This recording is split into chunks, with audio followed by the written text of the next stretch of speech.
So, all right, so here is one thing that I want to finish off from the last time. So we were talking about the theorems of derivatives, and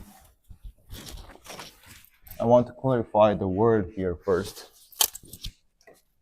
So here, so people often confuse with the word differential and derivative, or other words like differentiability and differentiable. But you have to remember the two words, differential, and derivative. What is differential? Differential of a single variable function is a number, okay?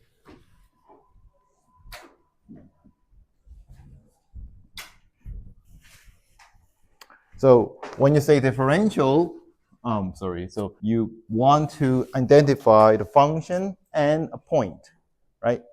You need those two information. And what is derivative? It's a function. Usually we write f of f prime x or f prime just prime. So it means that you want to plug in numbers into the variable x to find the differential. So it's a derivative is a function that has the value as the differential of an original function. So just make sure that you clarify this notation. So this is, in Korean, it's called 미분계수, and this is called 미분 or 도함수. So sometimes 미분 is sometimes refer differential or derivative at the same time, but I want to make sure that they're different. Okay. All right. So once you have a differential, derivative, then you can take another derivative, taking a differential of a derivative. So the nth order derivative or differential. Let me start from differential first.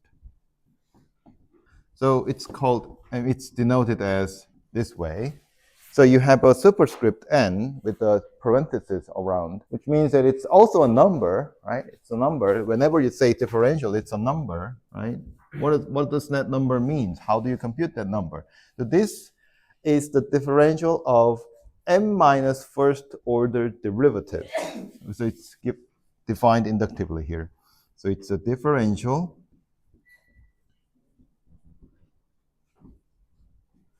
m minus 1th order derivative. Okay. So derivative, nth order derivative is just this. Okay. So which one is first? Which one you have to define first to find nth order derivative or nth order differential? So you have to start from the 0th order derivative. What is 0th order derivative?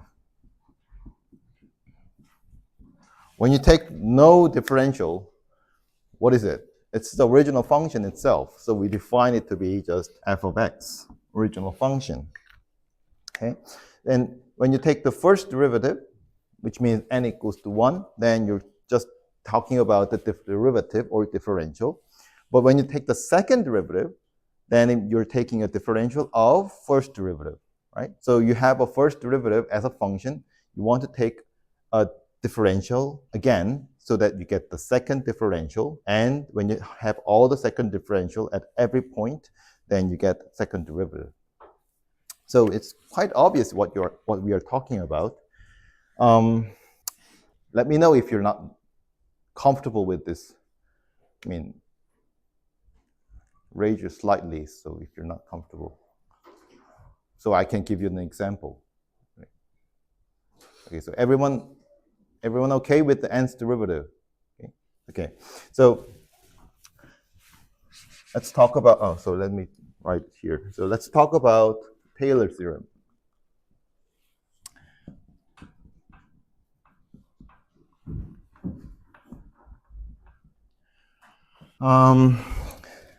So Taylor theorem had lots of conditions, but instead of writing it down into complete statement, I want you to think about this one first. So let's say we have a function and we want to find a polynomial out of that function. So this polynomial is nth degree polynomial. The top degree of polynomial is n. So the first 0th degree is fc, and the first degree is f prime c x minus c. So I think you guys remember this from engineering mathematics course. If you didn't remember, don't remember, then at least you remember you saw this once in your class last semester. So and the third degree polynomial is c over 3 factorial x minus c third, and it goes up to nth degree. So nth degree polynomial has a factor, has this coefficient.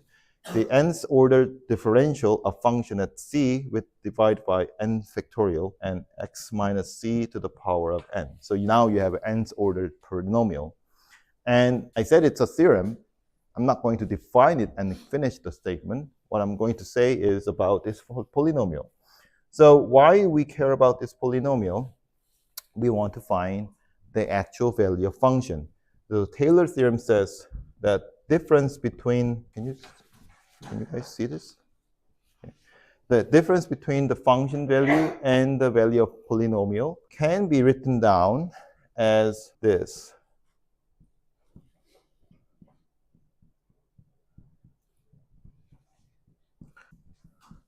So the reason why I don't want to write down the sentence is because it's already full of one screen by writing down the formula. So I'm going to write, just saying words without writing it. So what is this psi? Psi is a value, some value in between x and c. So what it says is if I take a value near the point c, then the difference between the value of function and the value of polynomial can be written as some multiple of x minus c to the power of n plus 1. So x and c are considered to be fixed values. Okay, c is already fixed, and you assume that x also is fixed, some value. And the coefficient here is determined by the original function and its derivative, n plus first order derivative. And you're taking a derivative at some point, psi, which is not random, but there is some value in between c and x, which satisfies the equality. Okay, so proof, maybe it's not hard, but I think you have to understand the meaning of this. So let's think about when x is equals to c. When x is equals to c, what is Pn c? Everything else except for the 0th order is 0. It disappears. So Fn has the same value as the function c when x equals to c. So here c is called the center. So we are talking about the behavior of function at c, and we're going to see what happens near c, right? So c is the center, and then we want to see the behavior of function by the value of polynomial when we divert from c. So when x equals to c, fc minus pnc is always 0. As you can see from here, c minus c equals to 0. But when x is moving away from c, then let's say x minus c is very small, still very small. You see that x minus c to the power of n plus 1 is going to be really small, right? It's already small. And also, if n is large, which means that you take the polynomial of a higher degree, then you get the denominator, which is quite large. So this whole thing could be 0. I mean, could be very small, unless this diverges, right? So this part is the most important part. So we don't know what happens here. Maybe it goes to 0. I mean, maybe it goes to infinity, or I don't know. We don't know. But as long as this part, it remains in some bounded area, then we know that as x approaches to c, this will go to 0. And when n, the degree of polynomial, goes higher and higher, this whole thing goes 0 and 0. So this you can imagine as n goes to infinity and x approaches to c if you have n plus 1 psi remain bounded. So m is just constant. So why do I mention this? So listen if you are doing the project topic 1 in the first project. So this is the important part when you understand the formula of exponential function or logarithm and sine and cosine. So as I said, let's talk about the sine and cosine. How do you define sine and cosine? The definition of sine and cosine is purely geometric. It's about x and y coordinates of a point on a circle. But you can't compute the sine and cosine with this geometric definition. You need Taylor polynomial. So this polynomial is called the Taylor polynomial. Let's compute the sine x at c equals to 0. So what we need is just the derivative or differential of the sine function. So the first derivative, zero's derivative, let's start from the zero's derivative, is 0. And the first derivative at x equals to 0 is cosine 0, or it's just cosine x, plugging 0, it's 1. And what's the second derivative? Second differential of sine. So it's the derivative of the first derivative, the differential of first derivative. So it's minus sine x divide at 0. So it's 0. And the last one, so I can just skip some steps here to compute the third derivative. It's cosine minus cosine x equals to 0. It's minus 1. So and then when you take the derivative of minus cosine again, you get the sine. So you can reiterating here. So if you want to compute the polynomial of nth degree, the first zeroth degree has 0 coefficient, so you don't have 0th degree. The first one is 1 over the 1 factorial. So since we don't have a 1 factorial because it's just 1, but you can imagine that there's a 1 factorial here. And also you can imagine that there is a 0 factorial because 0 factorial is 1. And x minus 0, that's the first degree term. And the second degree term has 0 coefficient, there's nothing. And the third degree term has minus 1, 3 factorial, x minus 0 cubed. And there's no fourth degree, but fifth degree, now you have iterating. So if you write in a neat form, x minus x cubed over 3 factorial plus x fifths over 5 factorial minus 1. So that's your polynomial. And let's see if you want to get the polynomial degree. So in this case, depends on whether your n is even or odd. We don't know where it ends. Let's say you want polynomial degree 2n plus 1, then it will be plus minus 1n x 2n plus 1 2n plus 1 factorial. Okay. Now let's look at the Taylor polynomial, Taylor theorem. Is this polynomial good enough to estimate the value of sine? If so, then how do we know that? So look at the conclusion of the Taylor theorem. So Taylor theorem says, whatever that the thing is, if you want to find the error, then what? The sine function minus pnx, whatever that is, has to be less than n plus 1 factorial. So here I get n plus first degree differential of sine at psi, right? And then, let me erase this part, x minus 0 n plus 1. So that's the conclusion of Taylor polynomial. And look at this part. This part. This is either sine, cosine, right? So it's either 0 or 1. So we know that this is at least bigger than 1, but not bigger than, at least as big as 1, but not bigger than 1, right? And how about this part? Okay, if x is less than 1, I know that it's going to be closer and closer to 0 and n goes to infinity. But what happens when x is bigger than 1? It goes bigger and bigger, right? Keep getting bigger and bigger.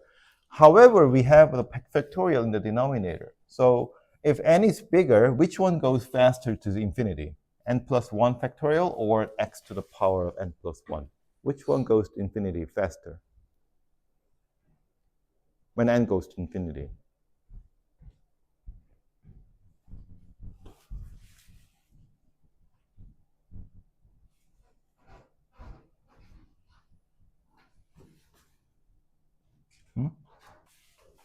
Is it goes to 0 or 1 or infinity? What happens? So x, yes. I mean, 1? What? Infinity, yes, infinity. Why? Sorry, not infinity, sorry. Not infinity, sorry. I'm confused. Not infinity. Yeah. So they're both going infinity, yes. But how about the ratio? So if this goes faster, then it goes to infinity. But if this goes faster to infinity, that goes to 0. But or if this goes to same speed, then it's some number. You say that factorial goes faster than this one. Yes, of course. Why? Because you're multiplying bigger and bigger number. Here, you're multiplying same number again and again, right? So it has to go 0. So no matter what value of x is, it always goes to 0. What does it mean? So if you increase the degree of your polynomial of sine function at 0, the polynomial is 0, then your polynomial will eventually approximate the value of sine, no matter what your value of x is. Okay? So if you're doing project topic 1, there's it's about the calculator, making calculator. So what do you think the calculator, the small calculator, the cheapest one that you can get it almost as free, does calculate the sine or cosine? They're not doing lots of complicated calculation. They're just doing this lots of multiplication and divisions. That's all, right? It's simple. That's why calculator is not requiring lots of battery. And same for the exponential. Let me write down all the formula here. So we call it Taylor series when you increase your degree of polynomial to infinity. So Taylor series.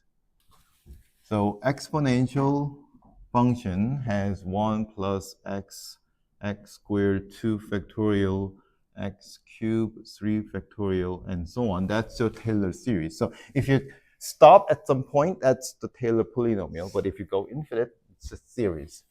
And log, so log is a bit different because you cannot, so if you just say log x, then x cannot be 0. So you cannot expand your Taylor series or polynomial. So I want to modify this a little bit from x to 1 plus x, so I can still make center to be 0. That means I'm looking at the log 1 at the middle and then see how far I can move. So this is x minus 2x squared 3x cubed x fourths 4 and so on. And sine, I think we did it, and cosine.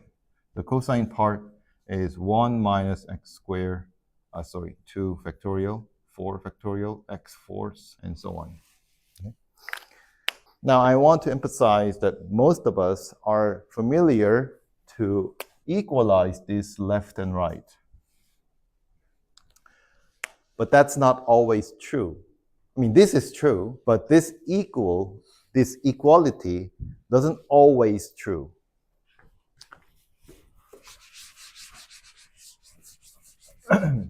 So when these are equal, we call it a function, analytic function. I think if you took my class on engineering mathematics, remember I mentioned about the analytic function. And analyticity, which means that the function has the same value as its Taylor series conversion, It's very important when you solve your differential equation, also when you do some analysis. However, let's talk about some function which is not analytic, which means that it has different value as its Taylor series convergent. So here we have function f of x to be exponential of minus 1 over x squared when x is not 0, and 0 when x equals to 0. Let's think about this function. Oh, how do you define it? Well, it's perfectly well defined because when x is not 0, you can plug in x as a denominator inside your exponential function, and when x equals to 0, it's 0. And think about what happens when x goes to 0 of this function, right? So x is not 0, so it's a nice exercise for the L'Hopital's rule that we mentioned before. So since x is not equals to 0, I can just plug in this formula, exponential of minus 1 over x squared, right? What is it? So let's use a nice formula here. So x squared 1, right? So I think you're familiar with this formula. Or I think it can change a little bit here. So let's replace 1 over x to be t. So it's same as when x goes to 0, 1 over x goes to infinity. So t goes to infinity. So it's e to the t squared 1, right? So what's the limit? Well, you don't have to even need L'Hopital's rule here. So it's 0, right? So what is that saying? It says that when x goes to 0, the function value goes to 0, which is the function value at 0. The function f is continuous at 0. So if you draw the graph, it's actually a smooth function. Let's try to get the differential of this function at 0.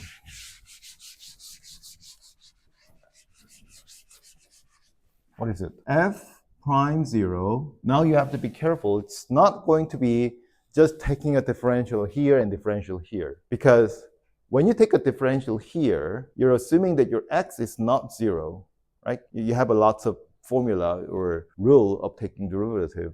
It's only when the function is well defined. But here, it's not defined at 0. So you cannot just take the 0 here. So when x equals to 0, you have to think about the definition of the differential. So it's when x goes to 0, it's x minus 0, fx minus what? f0, right? So again, since x is not 0, I can use this formula, e minus 1 over x squared minus 0. f0 is defined to be 0, right? So this is limit of x e, well, if you want to, just move this exponential part to the denominator here. So when x goes to 0. So now you're still not convinced whether this goes to 0 or infinity or some number, because in the denominator, x goes to 0, but e to the something, well, it looks like goes to infinity, right? So when 1 over x goes to infinity, e to the something that goes to infinity. So one is going to 0 and the other going to infinity. So they're fighting each other, so we don't know. So let's make it more clear by doing the same substitution. So t is equals to 1 over x. And this becomes t goes to infinity, and 1 over x is t, so t is up here, and we have e to the t squared. So now, what is the limit? One is the polynomial above, and the other is the exponential on the bottom. What is the limit? What's the value of the limit? Infinity? So if t goes faster than this, then it goes to infinity. So I think it's 0, but well, let's make sure that's 0. Let's use L'Hopital's rule. So how do you use the L'Hopital's rule? So if the numerator and denominator both goes to 0 or the infinity at the same time as the limit goes to some number, so although it's not a number, so with the same limit, then you can take its differentials or derivatives and take the ratio of that limit to find the limit. So here you get the L'Hopital's rule. t goes to infinity, and take the derivative in terms of t. So this is 1, and here is 2t times et. So now it's clear, goes to infinity, so it's 0. Right? So I know that the function, this function, has differential at 0 equals to 0. So I can say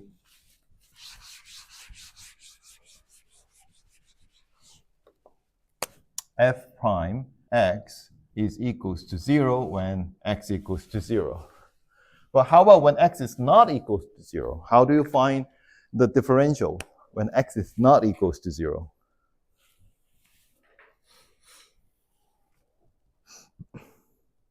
You simply take the differential of this formula. That's what you're really good at, right? If you have a formula, you're good at taking the formula differential. Just take the differential here. And so we don't have any issue about the zeros in the denominator.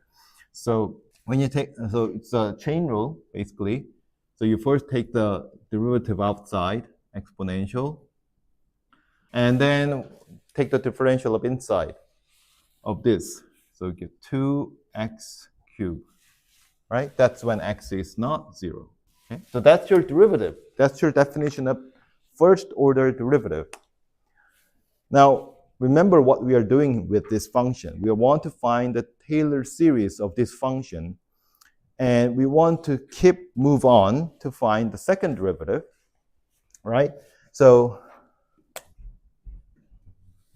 how do you find the second derivative? You do the same thing.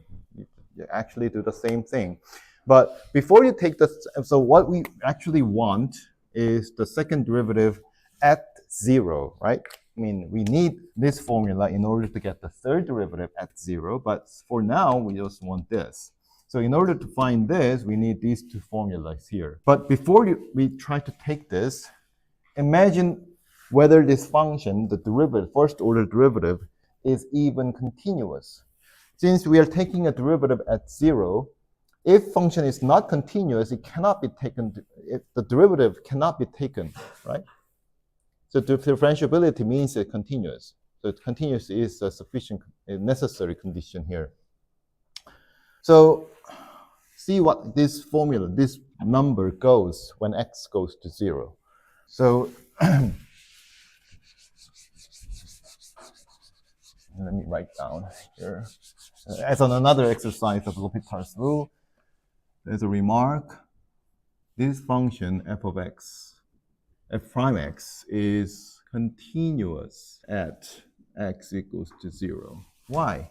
Just take the limit. X goes to 0 of function f of x, which is same as x goes to 0 of exponential. Now we are taking this formula, right? Because we are taking f prime. So minus 1 over x squared times 2x cubed. And do the same substitution. We have 2 times t cubed e t squared. Now you see, here's the same situation. Polynomial over exponential. Exponential always dominates. That goes infinity much, much faster. So we know that this is 0, which is same as f prime 0, right? So we know that f prime is continuous. There's one evidence that you can find the f double prime of x. So let's try to find it. And that's going to be the last one we will do it. So, and this is x minus 0 and f of x minus f of 0 and prime here.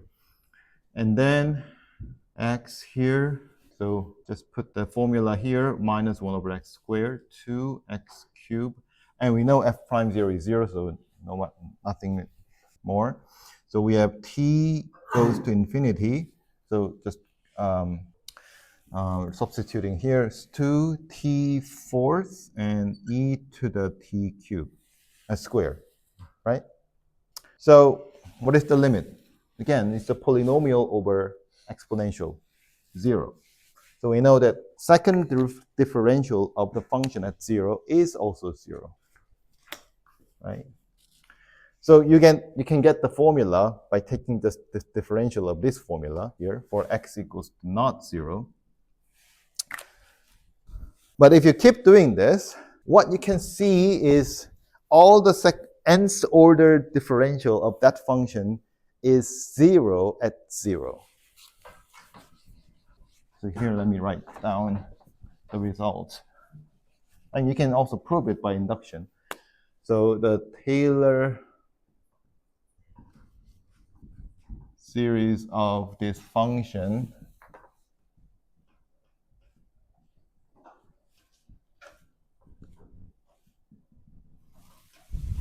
is 0, just 0, because you see all the coefficient has nth order differential, right? Because all the nth order differential of this function is 0, all the coefficients are 0. So Taylor series itself is just the 0 function. There's no x appears, right? It's a constant x, a constant 0. Now, remember the map, remember the table. We have a sine, cosine here, and the Taylor series of that function. So if you do the same table here, the function f of x is something exponential 0 when x is not 0, and when x is 0. And here, the Taylor series, this part, is just 0, right? Are they same? They're not same. So this is just constant 0 function. This is 0 at the omnipoint 0, right? So it has non-zero value when x is moving away from 0. So the actual graph of this function f of x is something like this, touching 0, like this. So it doesn't go above 1, but very smooth.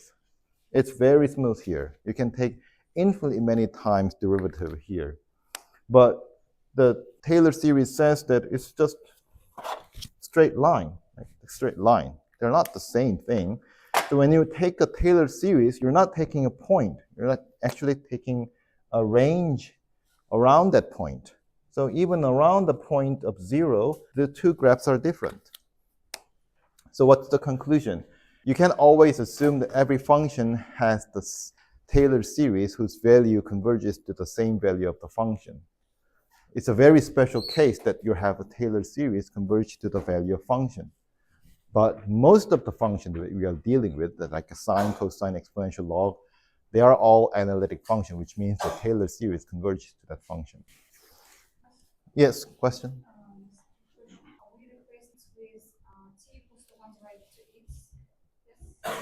This, sorry, which one? Which part here? Yes. Yes, yes. Yes. We say that t goes to infinity. Yeah, it could be minus infinity. Are you talking about? Can we say that 1 divided to 0 goes to infinity, something like this? Yeah. Like no. We're not talking 1 divided to 0 is infinity. We're not doing this. So as n goes to 0, then 1 over x goes to infinity. Why? Okay, I get. I mean, yeah, there's a one case that could be negative infinity, right? Yeah, it becomes smaller and smaller. That's why our variable will increase. Yes, this will increase in size. Yeah, so although it's not actually the question, but if I have to clarify a bit more, when x goes to 0 plus, then it goes to positive infinity. And if it goes to 0 minus, approaches 0 from the left, then it goes to negative infinity. But it doesn't matter in this case. Why? Because we have a square here. We have a square here.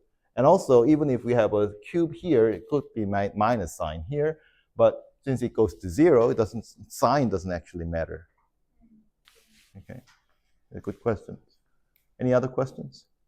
Are there any cases where we need to pay attention, like if x goes to infinity, or t goes to plus infinity, or minus infinity? Yeah, I mean, if you have, yes, it's important when you have just 1 over x in this case, right? So since we have x squared, it doesn't matter, sign doesn't matter. But if there's no square here, then this could be convergent. Like exponential could be converged to number, doesn't go to infinity or 0. Yeah. All right, so we're ready to move on to the project topic. Any else questions? So The project 4 is about spring oscillation, and I think you guys learned this in the last semester, but probably some people haven't. But even if you learned this, I want to just make sure that everyone understood the part. I think it's better to have a nice review of this. So what we're going to do is solving differential equation basically, but on the way we're gonna draw it, visualize it with vectors. So there's a nice combination of the differentials and the vectors that we learned so far. So, and I'm going, and to add more complexity, I'm going to think about spring oscillation and pendulum at the same time. But first, let me think about this separately. So what is the spring oscillation? So let's suppose that we have a ceiling and a spring hanging on the ceiling with a mass m. And let's say we have a k as a spring constant. And how do you visualize, how do you model your oscillation, the movement of the object on the spring? So when you say a modeling, remember that mathematical modeling is finding a mathematical function, just a function, right? So in order to find a function, you need to know how to describe that function.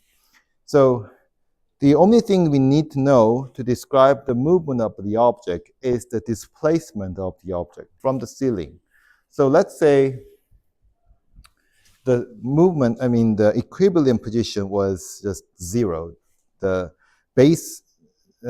zero displacement means that it's equilibrium. It doesn't move. If it's a stabilized, the spring force and the gravitational force are exactly equal each other so that it's not moving here.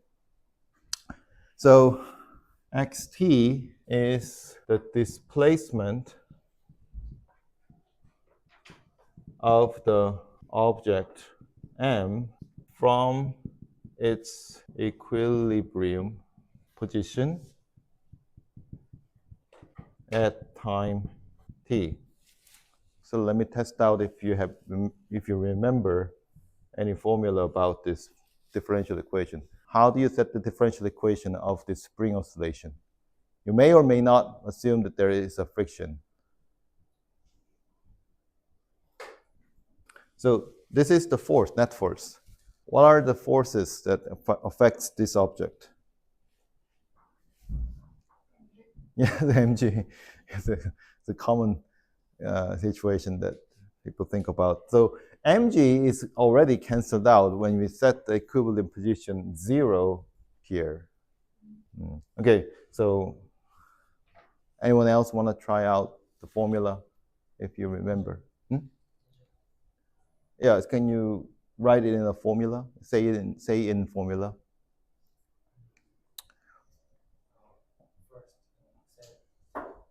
Yeah, what goes into the right side of the equation?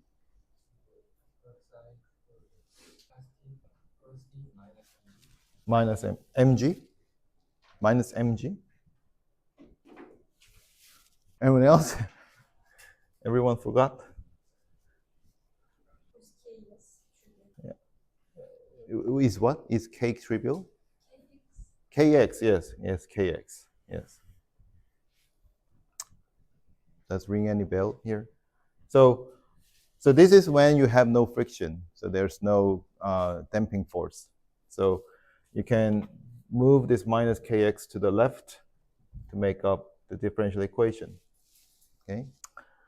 Okay. So if you want to go through why this happens, then go back to the book here.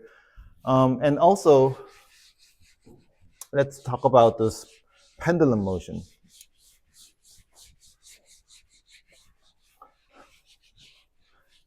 So we have a ceiling, and pendulum means that you have a string of certain length. So string normally it does not stretching, but when I said spring oscillation plus pendulum, I'm going to replace the string with the spring, which changes its length. But for now, just say this string is fixed length, and let's say we have a theta degree. So If you want to, if you want to model the movement of the object on this pendulum, then all you need to know is this angle because the length L is fixed, right? So once you know the theta, you know the x and y coordinate. So how do you model out this? So does anyone know about this? What does it mean that you have a two dots on top of theta in physics? Second derivative. So what does second derivative of theta gives you? So let's say we have L times theta second derivative. What does it give you about? So second derivative is acceleration, right? So it's measuring the acceleration of the angle change, right? The angle is changing. So if you have the one dot, it means derivative. It means velocity. But if you have a two dots, it's angle, the acceleration. When you multiply the angle with the length of the string, it gives you what? Say what? Say it again. Translational direction. Acceleration. Yeah. So I'm not sure whether I haven't heard about that word yet, but it's basically the speed, I mean, acceleration of the speed, acceleration of the object, right? So how do you set the acceleration here? What goes on the right? So now you have to think about so what causes the acceleration? What causes the movement of this object? It is caused by gravitational force. Now you have to think about gravitational force. In here, you don't need to think about the gravitational force because the spring oscillates even in the space with no gravitations, right? Since we took the equilibrium position to be zero, the gravitational force is already canceled out with some stretching of the spring. Here, there's no stretching, there's no cancellation. So we need gravitational force. So how much is this length? If this is theta, this is theta. So this much is mg sine theta, right? Right. So this equals to what?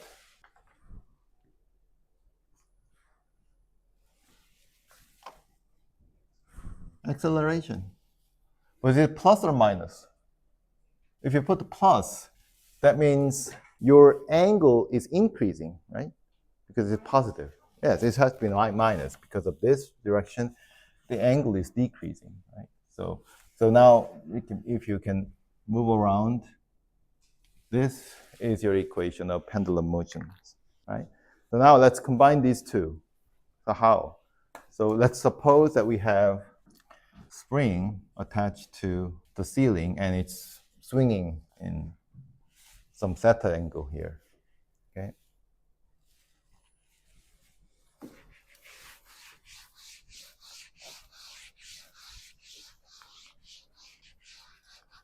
So I want to model this situation. What are the functions that I need to consider to find out the position of the object m at the time t?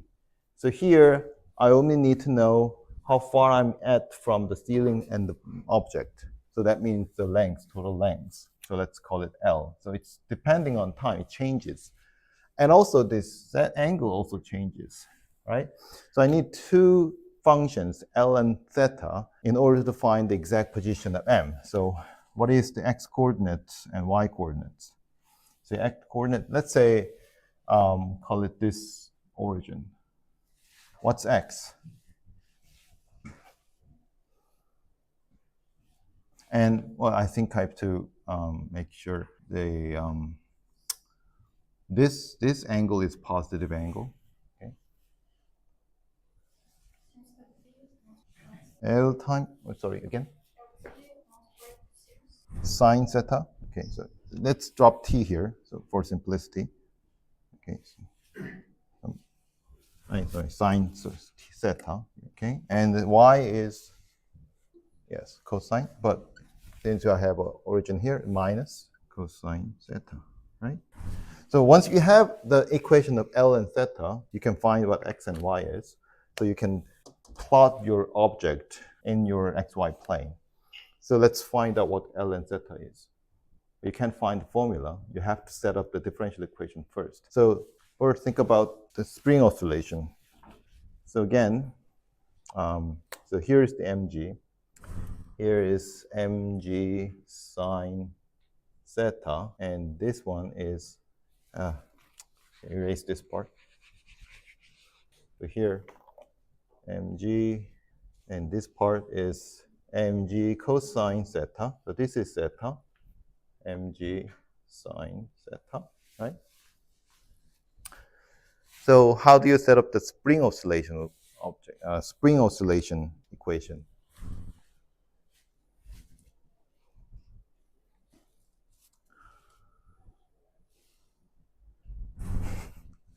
Okay, so think about this line. Okay, spring is only stretching only one direction.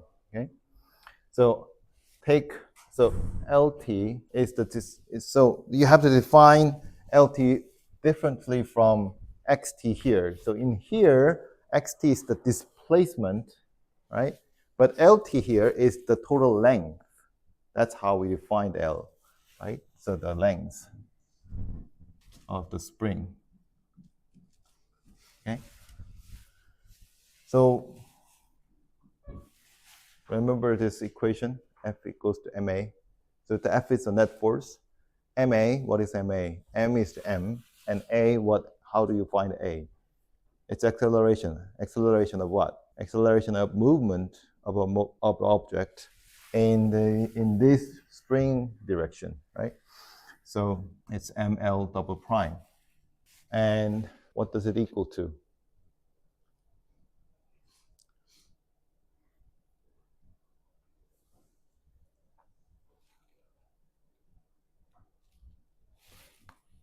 So what are the forces affecting on this m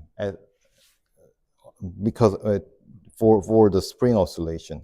Just think about all the forces. There's no x. There's no x. So there are spring force. There is gravitational force in this direction. So it's mg cosine theta, not mg. Okay. So when you stretch your so when the gravitational force is affecting this way, then it's stretching the length, right? So it's positive direction, mg sine theta. Cosine theta. And how about spring force? Spring force, let's assume that spring is stretched longer than the original length. Then spring force is trying to shrink it, right? So it's affecting it the opposite direction. So how much is the spring force? Assume that the spring constant is K. How do you measure the spring force? K times what?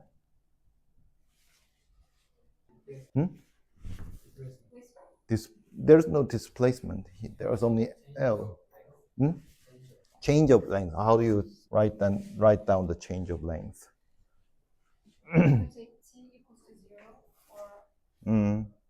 Maybe. So yeah. So when the spring is its original length at t equals to 0, then you can take t at L0. But what we want is the original length of the spring without anything attached to it, without any stretch or so just original length L. Okay. So this is the natural length of the spring. Okay. So we take out all the factors out, remaining factor. So m L double prime minus mg cosine theta plus KL minus L equals to 0. Okay. Now, is that all? No, because we have a pendulum. So how do you set the pendulum motion here? So use this one.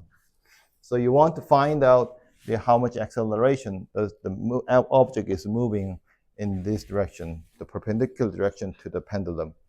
So we have LT, so just L for simplicity, times theta double prime plus what? Mg sine theta equals to 0. So you have two sets of equations. Okay. So how do you solve this?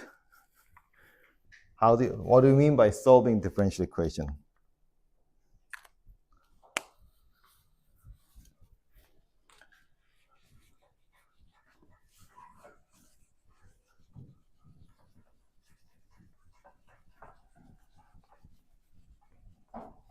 So when you solve something, you don't want to go for this formula, but I think that's the biggest problem that most curriculum is. I think, especially in Asia, and most Asian countries have math curriculum trying to train students to solve problem by finding its formula. Solving is not finding formula, so solving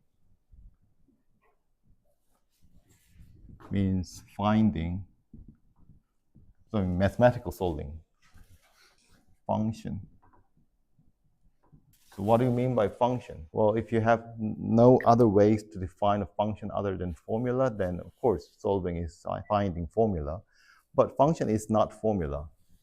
Finding function means that finding the data, values, or graphs, or formula. So you can go for data or values. Let's find the values of functions satisfying these equations. Two sets of equations. So one, ml double prime minus mg cosine theta plus k l minus l 0 and l theta double prime plus mg sine theta equals to 0. These are two. So I think you guys, if you're doing project 4 now, you think very concerned about doing this, but pretty easy. So what you want is simply finding the equation of, the graph or data or values of these two functions, theta and L, okay? So let's say I'm starting from the point 0 when time t goes to 0. And I want to finish at time t. So you have to set your time t arbitrarily. So you can take it I didn't say anything about the unit. So if you take the unit of second, then you can take t equals to 10 or 20, whatever. So we can change t later after you set up the procedure.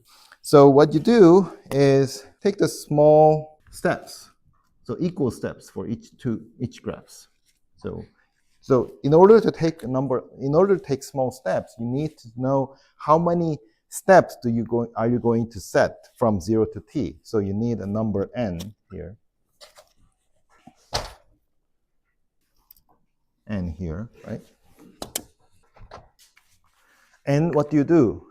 At each point, at each step, you want to find the next value of theta and L. You just need one by one, okay? So,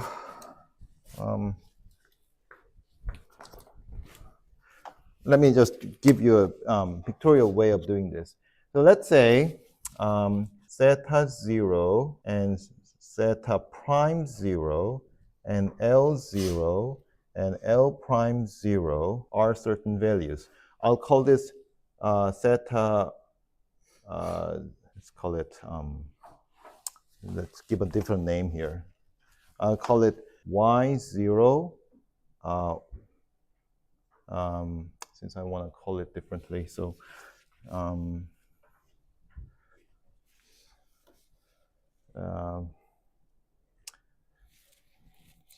so Y00 here, and Y10 here, Y20 here, Y30 here. Okay, so sorry for double index, but I need to. So it's just a number. Just yes. It doesn't have to be different. Just a number. Just different symbol, because I want to distinguish that these are representing different functions. So let's say so what does y00 means? It's the initial value of theta. So let's say this is y00. So I'm starting from here. So what does theta prime 0 means? It means that it's the slope of the graph of theta at time t equals to 0, right? So it's moving in certain slope, right? This y01 is the slope. And what is L0? So what does this number means? It's the initial value of L at time t equals to 0. So y20 here, and this is the slope. Okay, so this is slope. And what do you do next? You want to go for the next step. So since I already had a small slice, I just want to get the value of theta at the next point, right? So what is this? So this point, so if I say this is h, so small step h, then I need to go h step by the slope of this line, right? So this line is y0, 0 plus h times the slope, y0, 1, right? So then the next point will serve as y0, 1, because that's the next theta value in the next point. So you do the same thing for here. So next point here is going to be, so the height of this point will be y02 plus h times y03, right? So that's going to be my next point, y02, okay? So what do you do next, the next point? So you have a starting point. All you need to know for the next point is the slope at that point, how much this graph is changing at that moment. So you need a slope. How do you take the slope? Well, I can take the slope by taking the next value, so 1 prime. So at the next point, when h here, then you set up y1 to 1 here, right? 1, 1. And also, you take L prime h to be y 1, 3. So you can, if you can get these two numbers, then you can get the slope, that's the slope, and then you can get the next point of theta and L. So you keep doing it. You keep doing it until you get to the final point. If you get to the final point, maybe if you connect these points, let's say you're moving this way, right? So also you're moving this way, this. And then once you've done this, then you have n sets of numbers. And if you connect these numbers on the plane, on the xy plane, you get the graph of theta and get the graph of L. So once you get the graph, or actually you got the data of theta and L, you get the description of function. You have everything to visualize the movement of this object M. So let me write down this equation again in terms of y's. Okay, so I'm going to replace theta, the theta, by y0, and theta prime by y1, and L by y2, and L prime by y3. Let's rewrite that.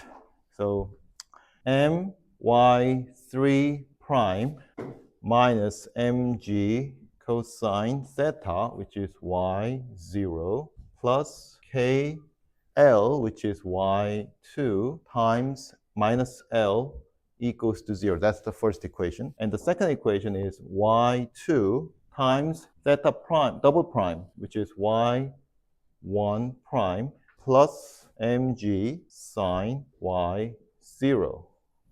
Okay? So what does this tell you about? It actually tells you about the y1 prime and y3 prime. So I'm going to express this in terms of y3 prime and y1 prime here.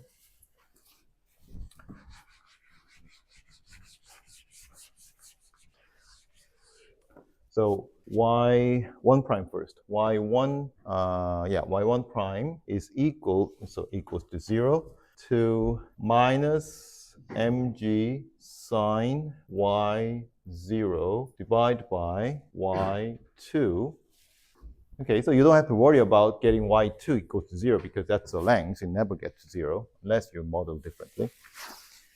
And y3 prime is going to be g cosine y0 minus k over m y2 minus L. Okay, so now you have y1 prime and y2 prime. So what I'm going to do is set y0, y1, y2, y3 as a vector, 4x1 matrix, and take a derivative of these vectors as if I'm taking derivative of each entry as a function. So basically I got y0 prime, y1 prime, y2 prime, y3 prime, right? So what is y0 prime?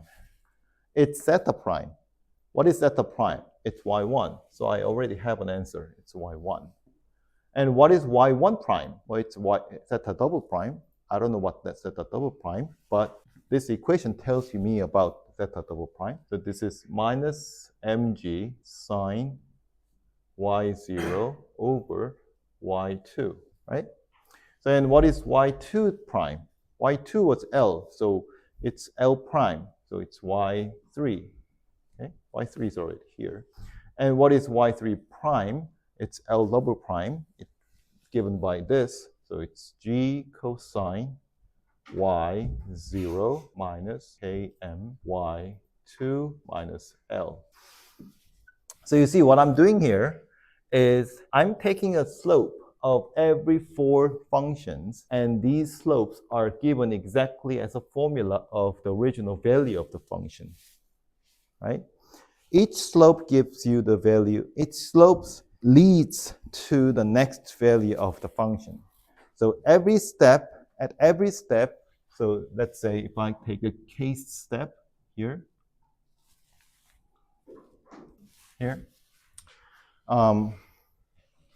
sorry, I think it's misleading to write down this way. So every case step, I want to find the slope of this for computing this formula, and then find the next point. For example, let me write down this way. So yk of j, where j is from 0 to 3, k plus 1 is equal to ykj plus the step size h times ykj prime, right? So yeah, so now let's see, k, let's put a k here. So k here. So k here. So if I want to find the slope at the yk place, then I need to compute the slope by computing yk here, yk. Yeah, so I think it's okay to put k here. Yeah.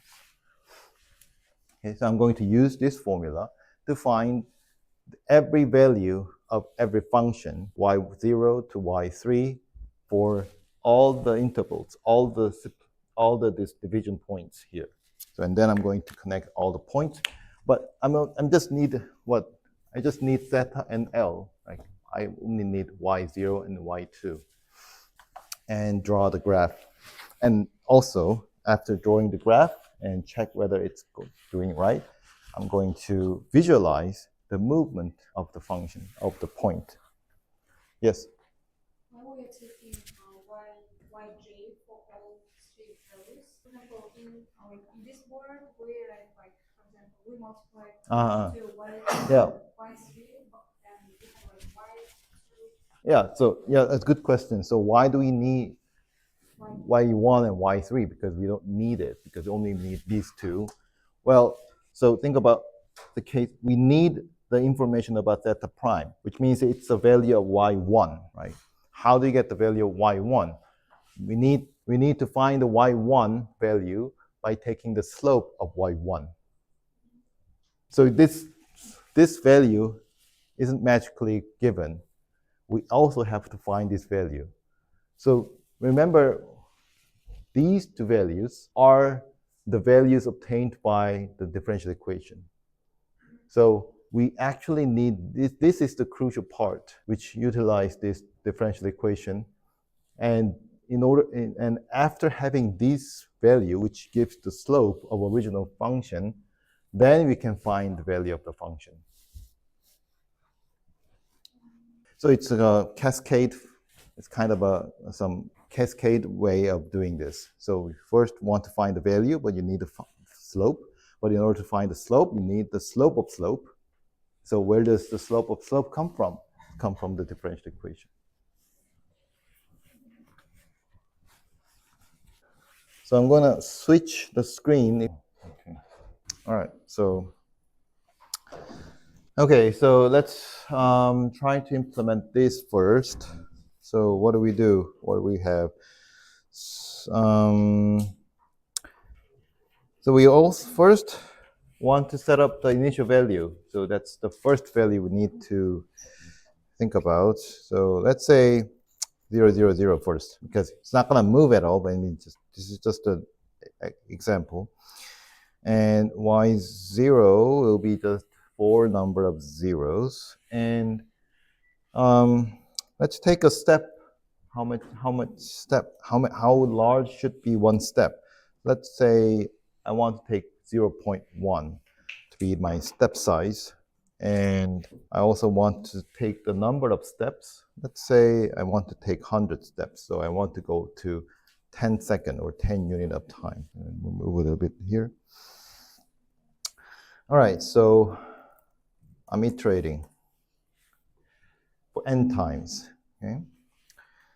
So I'm going to store my y, the value of y's in this NumPy array variable y. I'm going to set my size to be empty 4. So it's an empty, or I can just set my array to be initialized as y0, array of y0. Okay. All right, so let's, what I'm trying to do is find the next sets of values of y's. Okay, so I already have the initial value, sets of value as y0, which I put it here. And so next value, I'm going to just name it as y1. Okay, so how I'm going to set this value? So it's an array of 4 values. So the first value is this. So y, okay, so y0. There's some echoes here. So y0 will be the last one here, last coordinates here, and from the last coordinate, the first coordinates here, I'm gonna add h times the slope. So the first function has the slope as the same value as the value of the first, the y1 function here.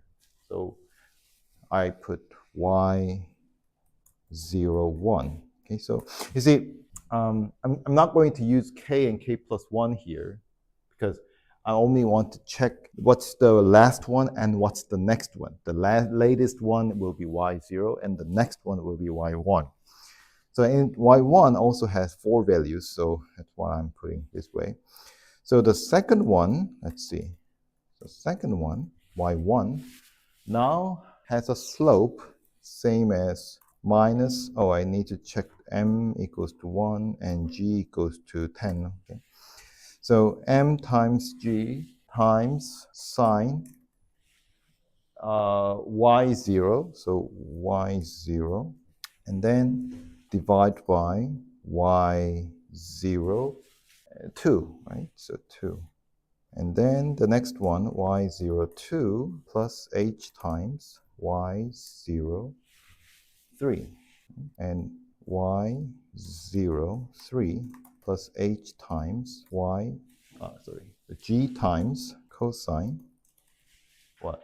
y0 and minus, I need a k too, right? K, let's say k equals to 1. k over m times y2, right? y02 minus L. So, oh, I need L2. Then let's combine this in one lines. So H and M are 100. Oh, M is mass. So M and G and K and L, 110, 1. Let's see, L takes 3. Okay, so L is 3. Okay, so L here. And I think that's it, right? So Y1. So I'm going to put the next value, which is Y1, to the bottom of Y. And I'm keep doing it for n times. Okay. So now let's change the initial value a little bit here. So y0 equals 0, 0, 0, 0 means that initially the y0, y1, y2, y3 value are all 0. So everything is okay except for y2. So y2 represents the length of the pendulum line, right? It cannot be 0. And we already said that the natural length of this pendulum is 3. So I think we have to at least give it bigger than or less than 3. So let's put it 4. And also the initial angle to be 0.5. So it's a radian. So 1 radian is quite large. So I want to put 0.5 radian. And the next value, 0, here is the velocity of the angle, angular velocity. So we don't have to put the angular velocity because it's already starting from the above. So it's okay, it's gonna move. And how about the last one? The last one is the whether it's moving in direction of the pendulum. So I think it's gonna move anyway because it's stretched already, stretched from the natural length. All right, so let's try to graph it and see if this code works. So what do we want to draw? So we want to draw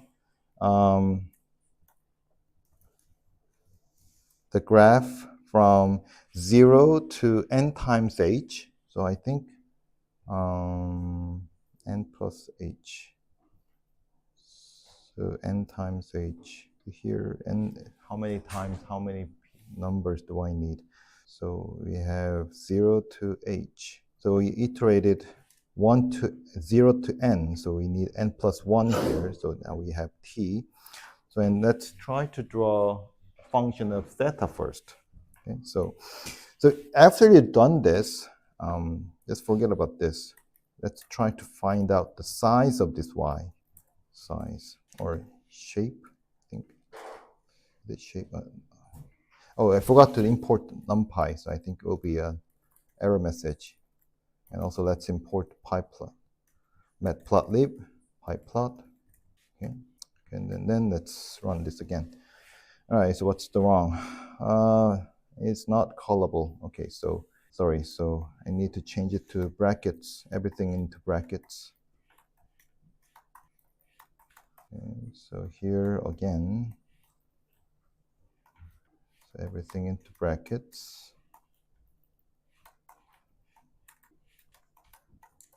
And 2. Okay, so, and then I think I forgot to close one of the parentheses, maybe. So we have oh, I forgot this. Okay, so for shape.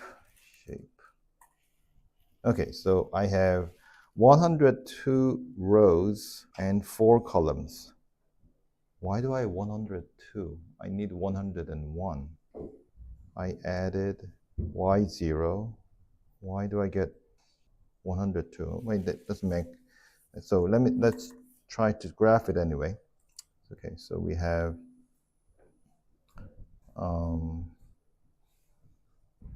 yeah, but I need to solve it because I need the same number of arrays for x and y coordinates. So let's let's see why I have 102. Because I iterated how many times? Oh, okay, so I iterated 101 times, and I already have initial value here. Oh, okay, so now I understand. I only need 100 iterations to get 101, including the first and the last. Okay, so that's n here. Okay, so that's okay. So now I want to draw what? Just what L function. So I need the row 2. So that's the third. So sorry. So it's column 2. It's the third column of this 101 times 4 matrix. So how do you call that? So you call every row on the second column. Okay, so they plot it. All right, so this is the graph. I think it's nice. So it starts from 4 at time t equals to 0, right? So it's moving in that direction. And let's check whether it works fine with 0. Okay, so I don't know why it's a sharp corner, but anyway, it starts from 0.5 and then it's moving. So it's the graph of the theta. Okay, so it's the graph of the theta. So since now we checked that this works fine, I want to make an animation. Okay, so we need to go for this code here. So there are two ways of defining animation. One is you can make a GIF function, a GIF file, GIF file, to make an animation, or you can use HTML package. Let me try to do the GIF file here. Okay. So since I already run this code, I have all the information about y stored here. So let's take another code block, and I'm going to take a plot surface of the figure window, and set axis to be, let's see. So my length is 3, so I don't go too wide. So let's say 5 by 5. And then I want to set the y limit to be -10 to 1. And so the reason why I set my x and y axis is to be set as fixed is because I want to draw several pictures on the same screen without changing my window, so I can see the movement. Or if I don't do that, then I change always the window fit to my graph, so it's not going to be very pretty here. So screen is going to be my plot surface of empty. First, we take the empty plot here. So, and then we're going to define the update function. So it's just the way you can draw the GIF or save the GIF file using the graph. So start from array of 0 and 0. And I'm sorry, you don't need this for now. You don't need this for now. So let's see.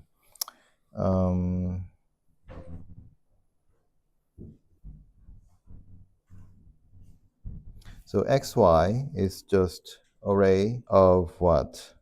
So I wrote this and erased it. So we want x and y coordinates. So how do you set xy coordinates?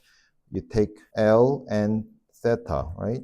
So what is L? So L is the y2, right? y2. So we are taking the ith row value of the y2. So that's why I take ith row and 2 columns, second column here for L. And theta is y0, so I take I, comma 0 here. So now x is L times what? Sine, right? Theta. And what was the cosine? Minus L times cosine. Okay.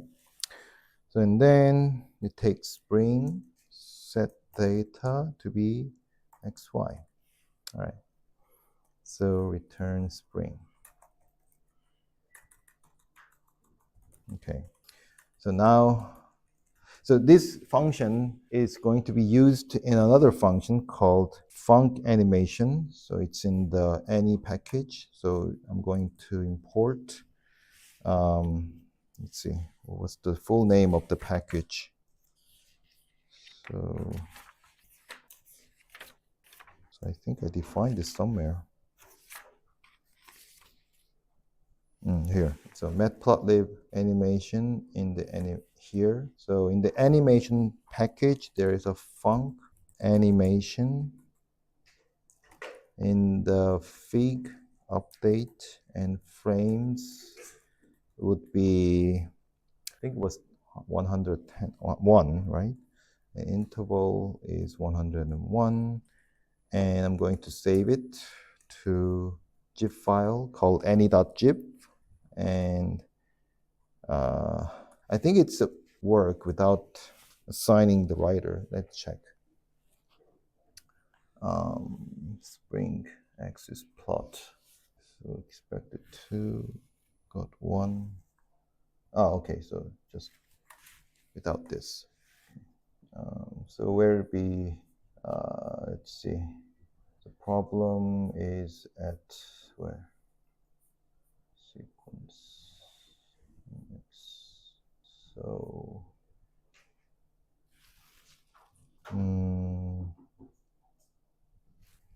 oh, okay, so I think let's change this to here.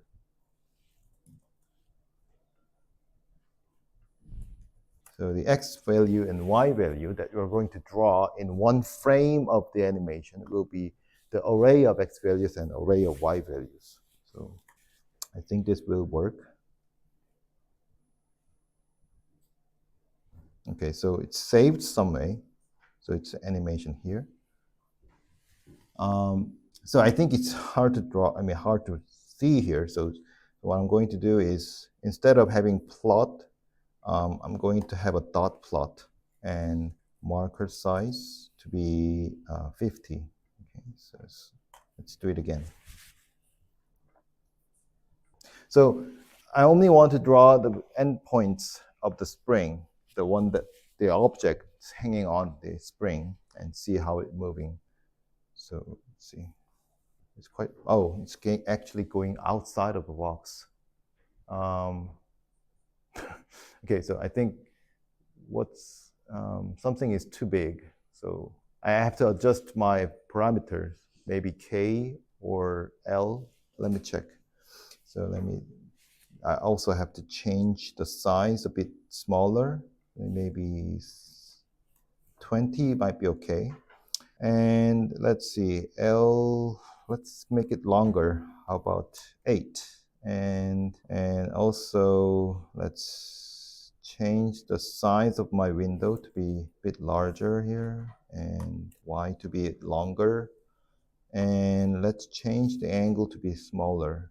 Okay, so 4, it'd be too small. 9, okay. So it stretched a little bit from 8. Okay, so it's just one stretch from the original length.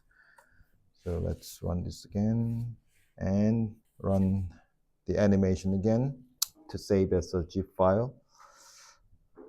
So let's run this code. It's going, okay, so it's still going down. It's going down a lot. So let's make a window a bit longer to -25. So let's see, okay. I'm not sure whether this represents the actual physical motions, because it's going too far. What happens?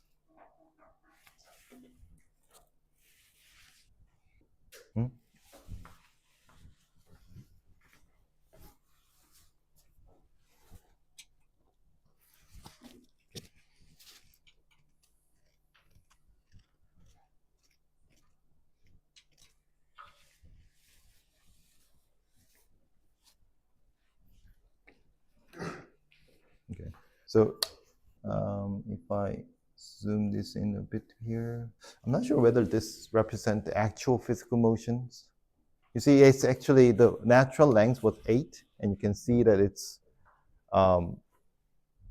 swinging as a pendulum, but it's going too far away from the bottom. Maybe I can increase my spring constant a bit more to get nicer look. So we have 1, but let's say 5. This mine's okay. So let's run this again and run the code again to save as GIF. Okay, let's see again. Oh, okay, so that's better. The smaller k.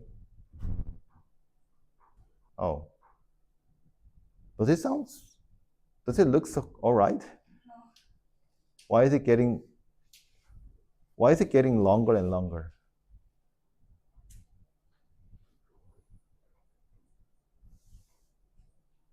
Or maybe because we didn't add any friction. There's no damping at all. Like there's no damping in the pendulum, no damping in the spring. Maybe that's why it's getting longer and longer, right?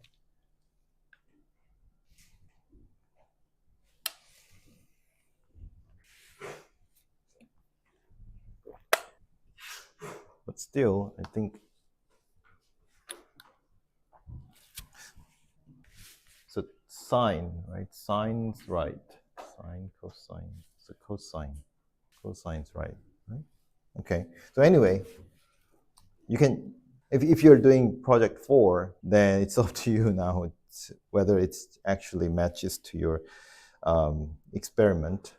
Like do some, if you can, do some little experiment with the damping force added in, and see if that works with, and also matches to our picture here. Okay. All right. Right, so I'll show you the code. So it's on the book. So, but I changed a little bit of the code from the book. So if you have, if you want to do something differently, then you can follow my code here.